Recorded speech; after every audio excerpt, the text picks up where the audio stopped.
Hello, my friends. This is American Idioms Part 16. This is the 16th video in my American Idiom series, and like the others, I'll present 5 idioms to you numbered 76 to 80. But first, I'll give you the chance to guess their meanings. Then, I'll explain each of them to you using additional examples to help you understand them better. So, are you ready? Okay, here we go. Number 76.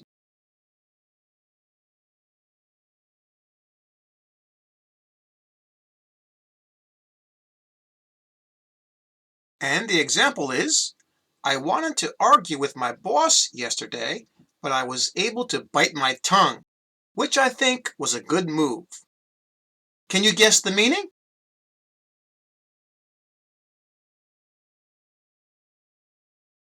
The answer here is C, to stop oneself from saying something. And in our example, the person bit his tongue. Okay, he held back from saying something or arguing with his boss. So if you bite your tongue, that's what it means, to stop yourself from saying something. Here's another example. I wanted to tell my girlfriend what I really thought of her best friend, but I had to bite my tongue.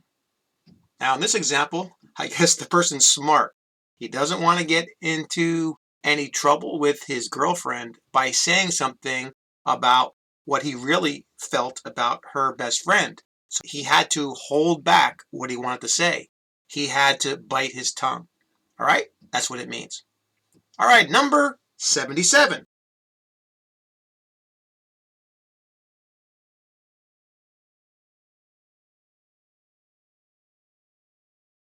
The example is, my friend Barry learned the ropes in his father's business before he took it over.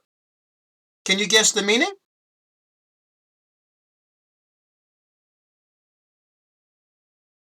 The answer here is B, to learn a skill in order to do it well. And this is what to learn the ropes means. In our example, the person's friend Barry learned the skills that were required for running his father's business. So he learned the ropes before he took it over. All right, that's what to learn the ropes means, to learn a skill in order to do something well. Here's another example. I don't think we should keep our new employee because it's taking him too long to learn the ropes. Now, in this case, they must have been training their new employee about the job, and the person wasn't learning, did not learn these new skills quick enough. So they were going to get rid of him or her. Got it? That's what to learn the ropes means. All right, number 78.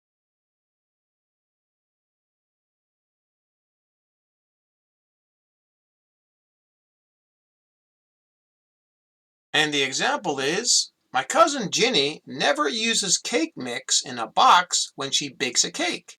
She always starts from scratch. Can you guess the meaning?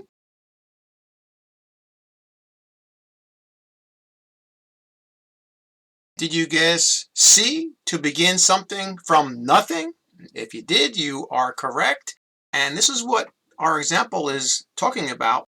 When a person bakes a cake from scratch, they don't use a cake mix that comes in a box where you just add water and then you can bake it.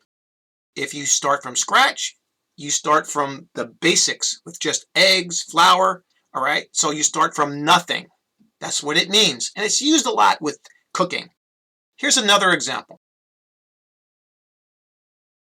I worked on my new project for 4 hours last night, but somehow it was deleted by mistake.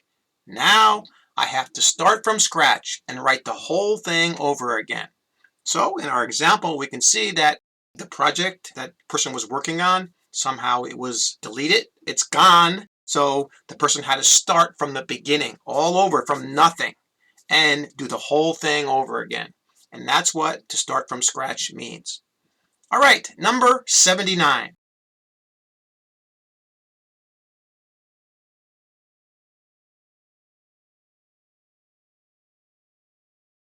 And the example is, I don't like exercising very much, but I won't rule it out if it helps me lose some weight. Can you guess the meaning?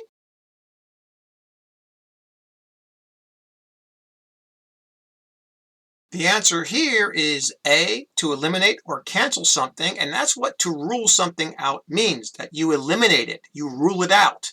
In our example, the person didn't want to eliminate or cancel exercising, even though he or she didn't like to do it. Because if it helped the person lose weight, they were still going to do it, right? So they didn't rule it out. They didn't cancel it. Here's another example.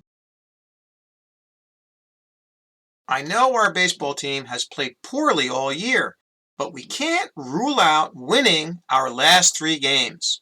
Now, this is kind of a optimistic view here. The person's team was playing really bad during the year, but the person doesn't want to rule out, right? He doesn't want to eliminate the idea of winning the last 3 games in their season.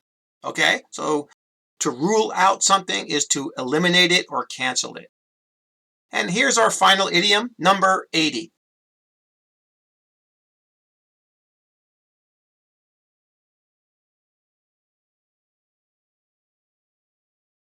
And the example is, my teacher told us that she has heard every crazy excuse for not doing your homework, but my friend Fred's excuse took the cake.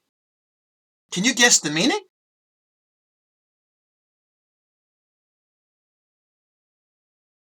Did you choose C, to be the worst in a series of actions or events? If you did, you are correct.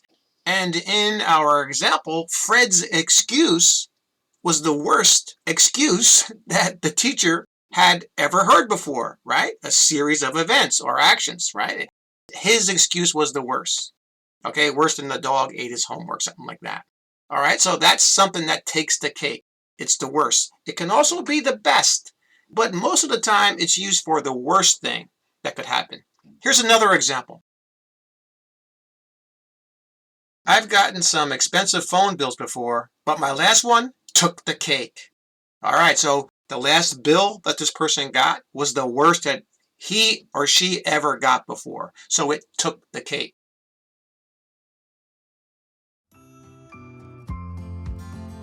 That's all for this video. Thanks again for subscribing, everyone. And if you get a chance, please like this and share it. And do one more thing. Keep practicing. See you next time.